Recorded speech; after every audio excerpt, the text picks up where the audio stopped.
सरस्वती की आज्ञा से पति के शव को फूलों की ढेरी में रखकर समाधि स्थित हुई लीला का पति के वासनामय स्वरूप एवं राज वैभव को देखना तथा समाधि से उठकर पुनः राजसभा में सभासदों का दर्शन करना। श्री सरस्वती जी ने कहा, बेटी, अपने पति के शव को तुम फूलों के ढेर में छिपाकर रखो। ऐसा करने से तुम फिर अपने इस पति को प्राप्त कर लोगी। न तो ये फूल मुरझाएंगे और न तुम्हारे पति का यह शव ही सड़ गलकर नष्ट होने पाएगा। फिर थोड़े ही दिनों में यह शव पुनः जीवित होकर तुम्हारे पति का उत्तरदायित्व संभालेगा। इसका जीव जो आकाश के समान निर्मल है, तुम्हारे इस अंतःपुर के मंडप से शीघ्र बाहर नहीं निकल सकेगा। तब अपने पति को वहीं अंतःपुर में फूलों के ढेर में छिपाकर रखने के पश्चात रानी को कुछ आश्वासन मिला, परंतु घर में निधि खजाने को रखकर भी उसके उपयोग से वंचित होने के कारण दरिद्रतापूर्ण जीवन बिताने वाली स्त्री के समान लीला भी पति की सेवा के सुख से वंचित होने के कारण उस विषय में दरिद्र ही बनी रही। फिर उसी दिन आधी रात के समय जब सभी परिजन निद्रा से अचेत हो गई, लीला ने अंतःपुर के उस मंडप में विशुद्ध ध्यान से युक्त अंतःकरण के द्वारा ज्ञानमयी भगवती सरस्वती देवी का बड़े दुख से आह्वान किया। देवी उसके पास आ गई और बोली, बेटी, तुमने क्यों मेरा स्मरण किया है? तुम क्यों अपने मन में शोक को स्थान देती हो? जैसे मृग तृष्णा में झूठे ही जल की प्रतीति होती है, उसी प्रकार ये संसार रूपी भ्रम मिथ्या ही प्रतीत होते हैं। लीला ने कहा, देवी, मेरे पति कहाँ हैं? क्या करते हैं और कैसे हैं? मुझे उनके पास ले चलिए। मैं उनके बिना अकेली नहीं जी सकती। श्री सरस्वती जी बोली, सुमुखी, एक शुद्ध चेतन परमात्मा रूप आकाश है, दूसरा मन रूप आकाश है और तीसरा यह सुप्रसिद्ध भूताकाश है। चित्ताकाश और भूताकाश, इन दोनों से जो सर्वथा शून्य है, उसी को तुम चिन्मय आकाश समझो। तुमने जो अपने पति के रहने आदि का स्थान पूछा है, वह चेतन आकाशमय कोश ही है, उससे अतिरिक्त नहीं है। अतः चेतन आकाश का एकाग्र मन से जब चिंतन किया जाता है, तब पृथक विद्यमान न होने पर भी वह शीघ्र दिखाई देता है और अनुभव में आता है। भद्रे, यदि तुम संपूर्ण संकल्पों को त्याग कर उस चेतन आकाश रूप परम ब्रह्म में स्थित हो जाओ, उसी में मन को एकाग्र कर दो, तो तुम उस सर्वात्मक पद को, जो परम तत्व रूप है, अवश्य प्राप्त कर लोगी। इसमें संशय नहीं है। सुंदरी, उक्त तत्व यद्यपि इस जगत के अत्यंता भाव का बोध होने पर ही सुलभ होता है, दूसरे किसी उपाय से नहीं, तथापि तुम मेरे वरदान के प्रभाव से उसे शीघ्र प्राप्त कर लोगी। श्री वशिष्ठ जी कहते हैं, रघुनंदन, यह कहकर देवी सरस्वती अपने दिव्य धाम को चली गई और लीला पूर्वक अनायास ही निर्विकल्प समाधि में स्थित हो गई। रानी ने निर्विकल्प समाधि के द्वारा चेतन आकाश में स्थित होकर अपने उसी राजप्रासाद के आकाश में राजा पद्म को सिंहासन पर विराजमान देखा। वे अपनी वासना और कर्मों के अनुसार देह गेह एवं वैभव से संपन्न थे।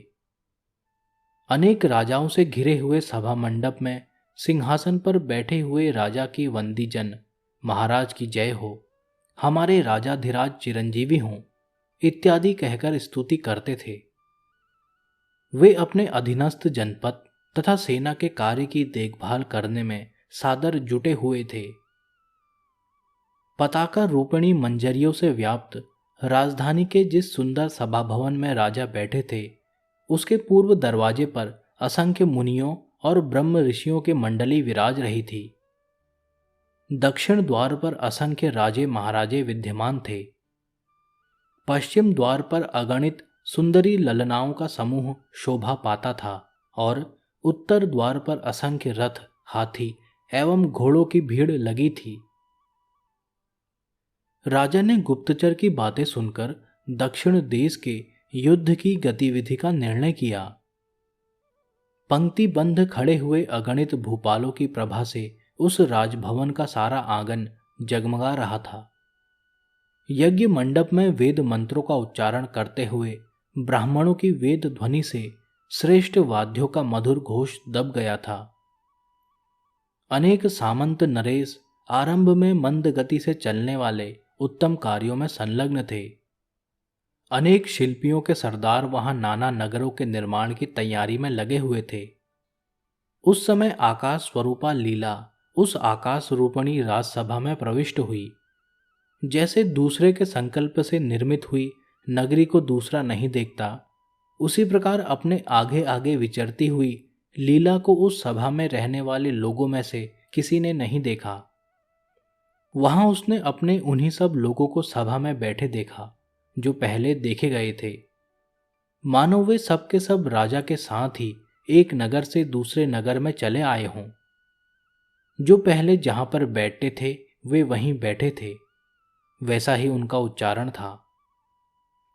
लीला जिन्हें पहले देख चुकी थी, उन्हीं बालकों, उन्हीं मंत्रियों, उन्हीं सामंत नरेशों, उन्हीं विद्वानों, उन्हीं विदूषकों तथा उन्हीं पहले वाले सेवकों से मिलते जुलते भृत्यों को भी देखा। तदंतर उसने कुछ दूसरे पंडितों और सुहृदों को भी देखा जो सर्वथा नए थे, पहले कभी देखने में नहीं आए थे। कुछ व्यवहार भी पहले से भिन्न दिखाई दिए। बहुत से पूर्वासी तथा अन्य लोग भी परिचित दृष्टिगोचर हुए। पहले की सारी जनता और समस्त पूर्ववासियों को भी वहां देखकर सुंदरी लीला चिंता के वशीभूत हो गई। वह सोचने लगी, क्या उस नगर में रहने वाले सब के सब मर गए? फिर सरस्वती देवी की कृपा से बोध प्राप्त हुआ। उसकी समाधि टूट गई और वह क्षण भर में पहले के अंतःपुर में अवस्थित हो गई। उसने वहां आधी रात के समय सब लोगों को पूर्ववत सोते देखा। फिर उसने नींद में पड़ी हुई सखियों को उठाया और कहा, मुझे बड़ा दुख हो रहा है, अतः तुम लोग सभा भवन में मुझे स्थान दो। यदि मैं पतिदेव के सिंहासन के पास बैठूं और समस्त सभासदों को वहां पूर्ववत उपस्थित देखूं, तभी जीवित रह सकती हूं, अन्यथा नहीं। रानी के यों कहने पर सारा का सारा राज परिवार जाग उठा और क्रमशः सब लोग अपने अपने सर्वस्व भूत कार्यकलाप में जुट गए। जैसे सूर्य की किरणें लोगों को अपने अपने व्यवहार में लगाने के लिए पृथ्वी पर आती हैं, वैसे ही समूह के समूह छड़ीदार राजसेवक पूर्वासी सभासदों को बुलाने के लिए चारों ओर चल दिए। दूसरे दूसरे सेवक आदर पूर्वक सभा भवन की उसी तरह सफाई करने लगे जैसे शरद ऋतु के दिन मेघों से मलिन हुए आकाश को स्वच्छ कर देते हैं। जैसे महाप्रलय के बाद जब त्रिलोकी की पुनः सृष्टि होती है, तब सारे लोकपाल अपनी अपनी दिशाओं में अधिष्ठित हो जाते हैं, उसी तरह निर्दोष मंत्री और सामंतगण उस सभा भवन में अपने अपने स्थान पर आ बैठे। राजा के सिंहासन के पास ही रानी लीला एक नूतन सुवर्णमय विचित्र आसन पर विराजमान हुई। उसने पहले की ही भांति यथास्थान बैठे हुए पूर्व परिचित समस्त नरेशों, गुरुजनों, श्रेष्ठ पुरुषों, मित्रों, सदस्यों, सुहृदों, संबंधियों और बंधु बांधवों को देखा। राजा के राष्ट्र में निवास करने वाले सभी लोगों को वहां पूर्ववत ही देखकर रानी को बड़ी प्रसन्नता हुई।